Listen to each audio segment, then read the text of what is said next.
Você alguma vez já sentiu vergonha por ter feito algo que não deu certo? Ou talvez por causa da pessoa que estava do seu lado? Ou então aquela situação em que você talvez foi no supermercado, numa loja e o seu filho fez uma cena lá que te deixou constrangida, te deixou embaraçada e com vergonha? Alguma coisa que talvez você gostaria de fazer e que você não começou a fazer porque você estava com medo de não dar certo e sentir vergonha por isso? Se sentir frustrada por não ter dado certo? Você não começou algo novo, você não mudou o seu trabalho, você não mudou de ambiente, tudo por causa dessa sensação de que se não desse certo você se sentiria envergonhada? Bom, a vergonha, ela é um sentimento que muitas vezes nos paralisa, nos impede de nós fazermos algumas mudanças que nós queremos fazer porque a gente fica com aquela sensação, e se não der certo? E se eu errar? O que vai acontecer? Eu vou me sentir muito envergonhada. Eu vou ter vergonha de não ter tido o sucesso que eu queria, de não ter conseguido fazer aquilo que eu queria. E olha só, a Brené Brown, em um dos livros dela, A Coragem de Ser Imperfeito, ela trouxe uma pesquisa que ela fez, um estudo, na verdade, que ela fez com diversas pessoas ao redor do mundo, no ambiente de trabalho e também fora dele, e ela pesquisou durante 6 anos um grupo de pessoas e ela foi entender o que acontecia com aquelas pessoas que não sentiam vergonha, aquelas pessoas que não se deixavam paralisar por causa do medo de sentir vergonha. Elas eram pessoas que elas agiam independente do que poderia acontecer e elas tinham uma visão, uma atitude muito diferente em relação a esse sentimento, a essa questão da vergonha. Nos estudos que ela fez, ela estuda muito a questão do mundo corporativo e ela trouxe a questão de que a vergonha foi um sentimento que ela descobriu que estava presente de uma forma muito forte, muito intensa na vida das pessoas. E aquilo deixou ela meio intrigada e ela resolveu ir buscar mais informações a respeito disso. E aí nesse livro, ela traz uma questão de que ela chamou aquelas pessoas que ela conheceu ao longo do caminho, que tinham uma atitude muito positiva em relação à vergonha, ou seja, elas eram pessoas que não estavam nem aí para o que iria acontecer e não se sentiam envergonhadas por qualquer coisa. Ela chamou essas pessoas de pessoas que tinham uma vida plena. Ela trouxe a palavra plena como sendo o oposto do sentimento de vergonha. E aí ela foi tentar entender o que essas pessoas faziam de prática no dia a dia. E aí ela foi entender o que essas pessoas que tinham esse tipo de atitude positiva, o que elas faziam no seu dia a dia de forma prática, que fazia com que elas não deixassem a vergonha paralisar, não deixassem com que elas não fizessem as coisas por medo de sentir vergonha. E aí eu trouxe aqui para compartilhar com você quais são essas atitudes e o que essas pessoas fazem que tornam elas pessoas mais fortes, mais resilientes e que lidam muito bem com essa questão da vergonha. Então o primeiro ponto que ela traz aqui é o seguinte: cultive a autenticidade e se liberte do que os outros pensam. Essa questão de nós ficarmos pensando como nós vamos ser julgados, o que a pessoa vai pensar se eu fizer isso ou aquilo, é algo que realmente impede muitas pessoas de ir para frente, né? De tomar decisões importantes na vida, porque infelizmente nós temos esse medo latente dentro de nós de sermos julgados, né? O que os outros vão pensar se eu fizer essa mudança e se por acaso não der certo? Então, primeiro ponto. O segundo ponto, cultive a autocompaixão, se liberte do perfeccionismo. Bom, eu tenho muita dificuldade em lidar com esse ponto aqui, porque perfeccionismo é uma coisa que me persegue durante a minha vida toda. Eu sou uma pessoa que tenho muita dificuldade em lidar com as coisas que não saem do jeito que eu gostaria. Eu sempre fico tentando melhorar as coisas, eu sempre fico tentando fazer melhor, eu sempre me cobro muito e eu sofro muito com isso. Então, o primeiro ponto, se livrar do perfeccionismo. Não é fazer as coisas de uma forma desleixada, mas é que muitas vezes a gente se esconde atrás do perfeccionismo para dizer assim, não, eu não comecei aquele projeto ainda porque eu ainda não consegui fazer tudo o que eu precisava fazer para me preparar para ele. Eu continuo numa relação aqui que não me faz bem, mas porque eu ainda acho que eu posso tentar mais alguma coisa. Eu não mudei de carreira, eu não mudei o meu trabalho porque eu ainda acho que não é o momento certo. Então, quer dizer, o perfeccionismo, a gente acaba se escondendo atrás do perfeccionismo e muitas vezes achando desculpas para não fazer aquilo que nós devemos fazer. O quarto ponto, cultive gratidão e alegria e se liberte do sentimento de escassez e do medo do desconhecido. Bom, tem muitas pessoas que têm mais facilidade em se jogar para as coisas novas, né? Então, assim, tem pessoas que são mais corajosas nesse sentido e elas enfrentam melhor as mudanças, elas arriscam mais e isso é um fator muito positivo e que nos liberta desse sentimento, né, de sentir vergonha por aquilo que nós precisamos fazer. Depois, o quinto ponto é cultive intuição e fé, se liberte da necessidade das certezas.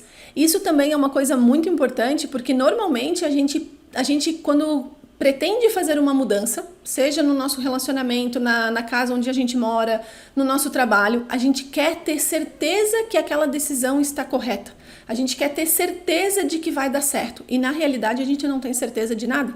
Por mais que a gente programe, faça um planejamento, pense em todos os pontos negativos e positivos, certeza mesmo a gente não tem, né? A gente não vai conseguir ter 100% de certeza. Então, essa é uma maneira de aliviar um pouco essa pressão. O sexto ponto, cultive a criatividade, se liberte da comparação. A gente inevitavelmente se compara com outras pessoas e isso é uma coisa que nos traz muita frustração.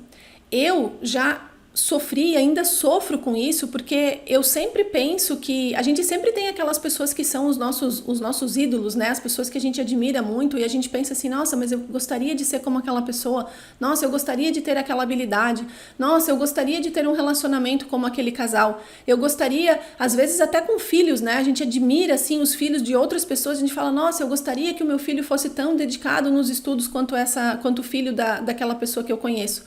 E essa comparação, ela acaba sendo muito prejudicial porque ela também faz com que a gente não saia do lugar.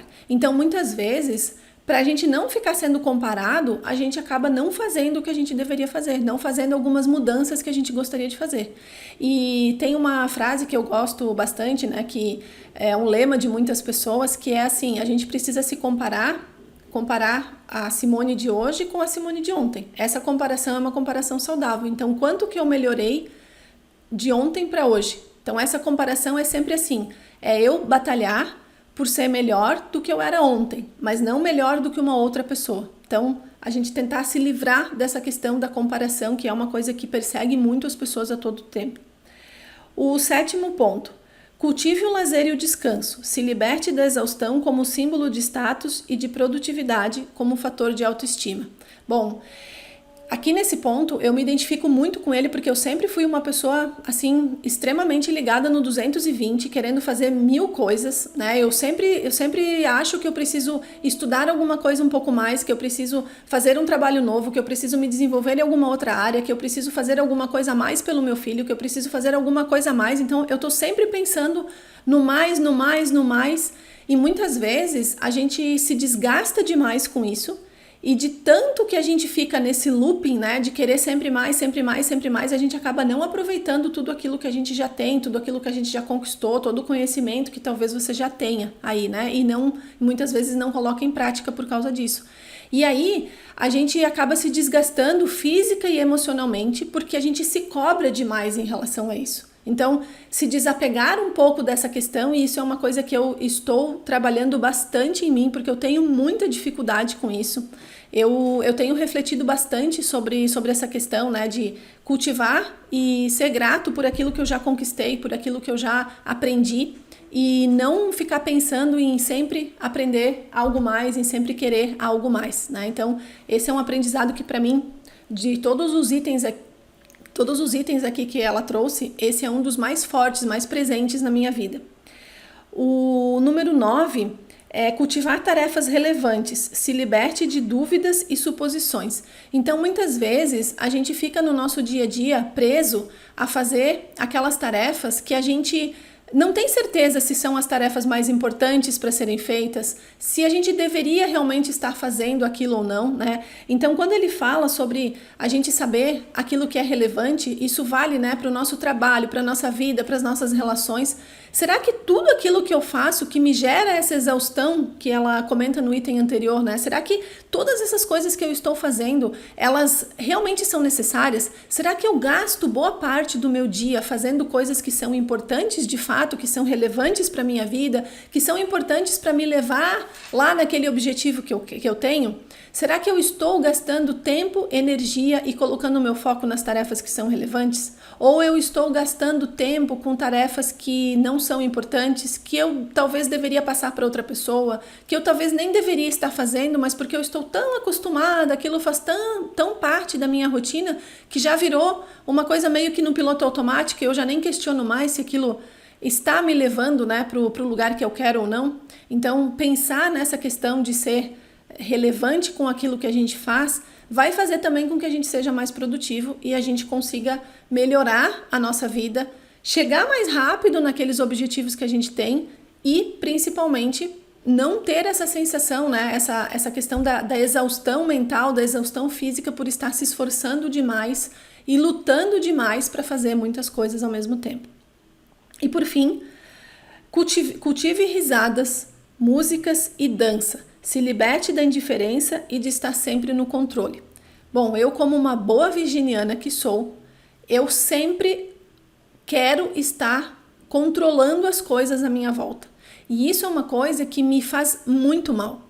Eu já fui chamada de controladora por várias pessoas, né? E eu sei que eu tenho essa característica e que essa característica, algumas vezes ela é uma característica boa, mas eu acho que na maioria das vezes ela é uma característica ruim. Ela é uma característica que mais me prejudica do que me ajuda.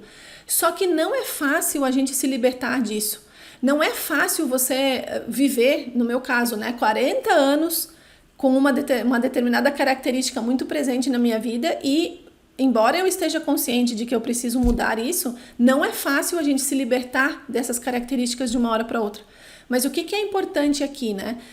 Eu acho que o importante é que quando a gente se abre para uma nova perspectiva, quando a gente se abre para um novo olhar sobre o que está acontecendo na nossa vida, eu acho que automaticamente o universo, a energia, as pessoas, elas já começam a se movimentar também para que as mudanças comecem a aparecer, comecem a se concretizar na nossa vida. Eu acredito muito nisso. Quando a gente só pensa numa coisa, mas a gente começou a pensar, a gente começou a olhar para aquilo de um jeito diferente, a gente começou a dar importância para algo diferente na nossa vida, eu acho que as coisas elas começam a se movimentar para que a gente consiga começar a sair só da linha do pensar e ir para a linha do agir. Então, eu sei que não é fácil a gente querer alguma coisa e realmente fazer aquela mudança, tem coisas que são mais fáceis, outras são mais difíceis, mas eu acredito muito que quando você começa a pensar, pessoas novas vão surgindo na nossa vida que vão contribuir para aquela mudança, talvez pessoas que não fazem mais sentido vão saindo do nosso círculo de amizades, do nosso círculo de relações e vão se afastando para que dê espaço para pessoas novas, para essa energia nova chegar e a gente conseguir realmente fazer essas mudanças. Então eu queria compartilhar nesse vídeo com você, porque eu achei super interessante essa pesquisa que ela trouxe e a forma com que ela abordou essa questão e descobriu isso. E esses itens, eu vou deixar aqui todos esses itens na descrição do vídeo para que você volte ali e veja quais são esses 10 itens que ela colocou e perceba quais desses itens você precisa ajustar nesse momento na sua vida. Quais são aqueles que te impedem mais de se libertar dessa vergonha, de se libertar desse medo, né, de fazer as mudanças que você precisa fazer e aí quem sabe você começar a tornar a sua vida também num movimento diferente, começar a dar os primeiros passos para essa mudança. É claro que a gente não vai poder fazer os 10 itens ao mesmo tempo, tem que escolher 2 ou 3 para você colocar mais foco, mais energia e ir fazendo aos poucos essa mudança e olhando para isso, né? Então, quando você começa a olhar para isso, eu acho que você começa a encontrar maneiras de fazer com que aquilo comece a se tornar realidade e você consiga fazer essas mudanças. Então, depois volta aqui na descrição, vai lá na descrição do vídeo, dá uma olhadinha, coloca quais são as suas prioridades, escolhe 2 ou 3 itens para você começar a colocar mais foco e mais energia para você conseguir fazer essas mudanças que talvez você precise e, por fim, você conseguir ter uma vida de forma que você não fique paralisado por causa da vergonha, por causa do medo de sentir vergonha e isso te traga algo negativo ou continue te impedindo de ir buscar aquilo que você tanto deseja, certo? Então, nos vemos no próximo vídeo. Tchau, tchau!